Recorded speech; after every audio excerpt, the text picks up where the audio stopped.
Hola, buen día de nuevo. Bien, vamos también ahora un vídeo demostrativo de lo que son las máquinas rotativas asíncronas y concretamente funcionando como motor, ¿no? Típico motor asíncrono, motor de luz. Si pasamos a recordar la historia, todos los antecedentes de este tipo de motores, sabemos que quien establece el campo giratorio es Ferrari. El río Ferrari se grita más o menos 1888, pero va a ser paralelamente Nikola Tesla quien patenta por primera vez un motor polifásico, en este caso era bifásico, ¿no? Y esto da un campo de aplicación que actualmente más o menos está escrito, el 80% al menos de los motores de sector industrial, primario, terciario, pues son motores así, trifásicos, ¿no? Y de que sea un motor monofásico, vamos de inducción también, monofásico que sea trifásico, que es el que se utiliza aquí, pues está establecido ya.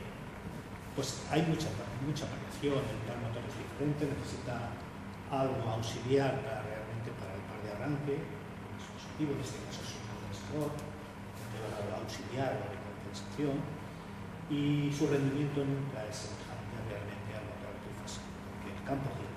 Generalmente, esto se sigue el teorema de Ferrari, se estudia perfectamente, y aquí tal vez hay que irse para ver ese flujo giratorio, esos polos ficticios, al teorema de Maurice Leblanc. Bien, la escuela francesa realmente es una escuela extraordinaria. Hay otro grande relacionado con este tema, con el sistema eléctrico, que es Bouchelot. Bouchelot establece el tema de que en un sistema la potencia activa y reactiva que se suministra al sistema pues, tiene que cumplir el balance de energía. Energía activa se para la potencia activa. La carga más la potencia activa que se consume en pérdidas en la propia máquina, su motor, en el motor, en pérdidas en el hierro, tanto por Foucault como por histéresis, como pérdidas por Joule en los conductores.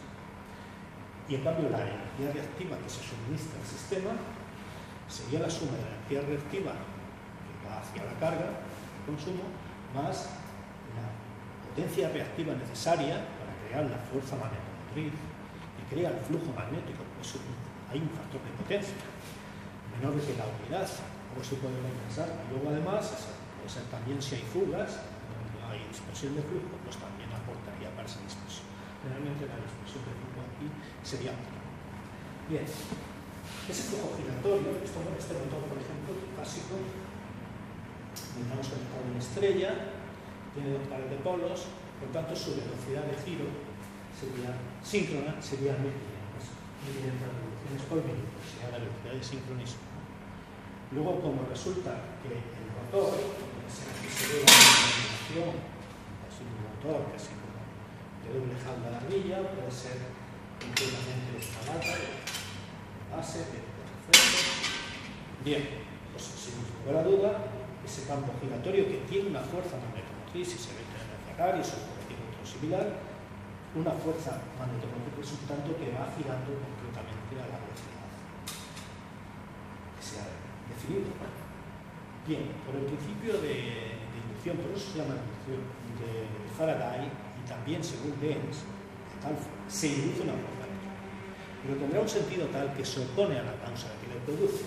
Es decir, que si en un momento dado del tiempo y del espacio que hay un norte, en este lado se creará un sur, de tal forma que por el principio del máximo flujo le va a arrastrar.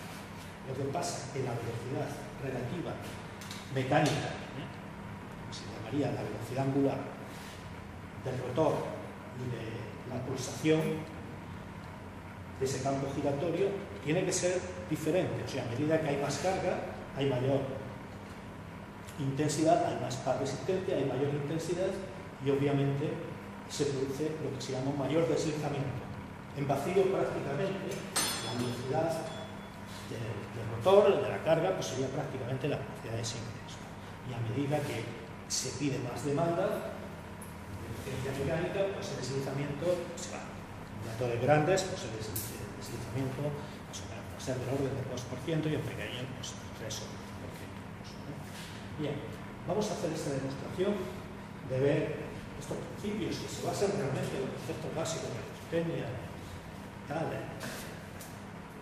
son experimento de Oster, principios de Faraday, Lenz, etc. Bien, vamos a la parte práctica. Aquí tenemos un variador de frecuencia y vamos a meter aquí este rotor y lo haremos como aquí. Eso sí, a medida que subamos la frecuencia, sube también la tensión, linealmente, ¿para qué? Porque si no, para hacerlo como más o menos. Ponemos en marcha, subimos y veremos realmente cómo se produce el ciclo. Si hacemos la inversión de marcha igual, hagamos. Sencillamente es eso. Necesitamos poca frecuencia, poca velocidad y también poca tensión. El par motor será proporcional a la tensión. Naturalmente la velocidad será proporcional, directamente proporcional a la frecuencia. ¿Qué más cosas? Aquí, por ejemplo, la fuerza, esto se basa en las fuerzas famosas de Lorentz, ¿no? Regla de la mano izquierda, o bien, en este caso, la fuerza que se produce en una barra de estas sería igual a su longitud por la intensidad y por la inducción magnética, vectorialmente. Vectorialmente sobre esa intensidad y esa inducción. Entonces se produce la fuerza, o sea, inducción, corriente y fuerza. Una de las expresiones en términos de las famosas fuerzas de Lorentz, esto sería puramente eléctrico, ¿no? Y es así. Vemos que se induce a medida que la longitud es mayor, pues la intensidad dependerá naturalmente de la tensión inducida y será proporcional, por supuesto, a la variación de flujo del inductor, en este caso es el estator, y también de la tensión, ¿no? La fuerza electromotriz inducida, sabemos que la ecuación de Faraday y el valor instantáneo son igual. Hay varias expresiones, ¿no? Pero una de ellas, que sería indirectamente aplicada aquí, sería la fuerza electromotriz, sería menos el número de espiras, en este caso, la N es la expresión que lleva implícito lo que es la expresión de Lenz, la definición de la ley de Lenz, y luego sería proporcional a eso, el número de espiras, directamente proporcional, y a la variación de flujo en el tiempo. Y luego ya se puede sacar naturalmente que la fuerza electromotriz inducida aquí, pues si lugar a bote pronto, pues sería proporcional, en este caso, si lo vemos en una barra, en un espárrago de estos, sería proporcional a su longitud, en este caso a la velocidad angular y a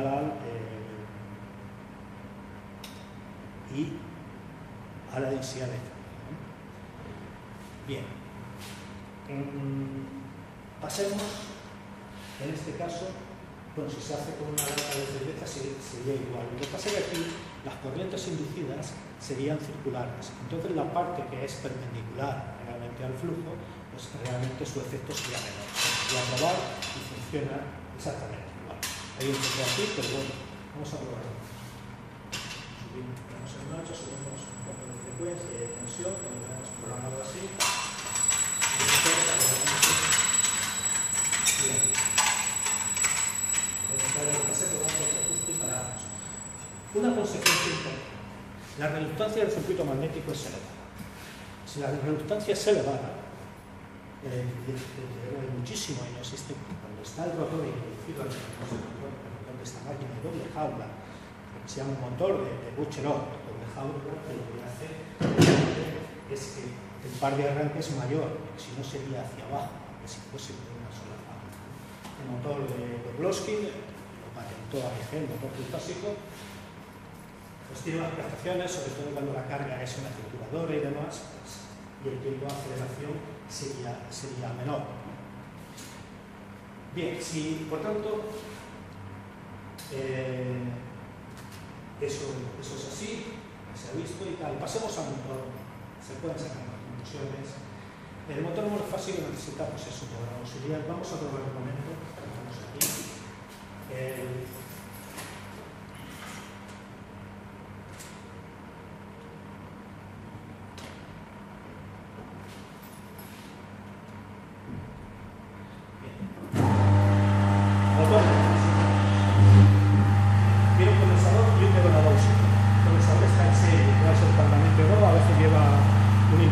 llevan un interruptor centrífugo y demás, ¿no?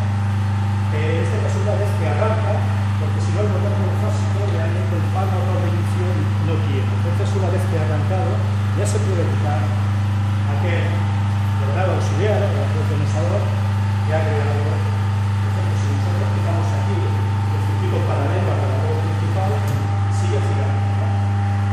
Para invertir el sentido de giro lo que tenemos que invertir al principio lo que es el generador, incluyendo el condensador o lo que es el orden del generador principal y de la auxiliar. Dos cosas relacionadas con esto. Bueno, aquí tenemos ahora un motor también monofásico de tipo ventilador, pero son de espiras de sombra, ¿no? Que también lo que crea es un par para que funcionara. Y pasamos a otro tipo de motores, realmente de gran auge últimamente, y no ya de motores pequeños ni motores sino grandes también, que son los motores grandes y motores que en el fondo son síncronos, ¿no? Por ejemplo, los coches híbridos, y tienen un drive aquí. Esto se basa en el mismo principio de Ferraris, ¿eh? Entonces, en el fondo, este drive pasa de corriente continua a otro. Tiene un control PWM y una salida para un ordenador, ventilación de la CPU de un ordenador, de una GPU, y luego lleva un pin porque lleva una sonda Hall, que si en un momento dado le está mandando tensión y no gira, pues realmente pararía el sistema porque sobrecalienta, por posible sobrecalienta. Pero esto en el fondo lo que al final es un motor asíncrono. Es motor síncrono, pero basado en el principio de giro de Ferraris, ¿eh? Y te va creando el giro. Pero lo que pasa es que en este caso el inductor es un imán permanente, generalmente de neodimio, porque el neodimio es un superimán que tiene una densidad de flujo, una densidad muy alta, una densidad energética sobre todo, ¿no? Porque Samario Cobalto tiene también una densidad de flujo parecida, Tesla o Gauss, pero ese es un problema.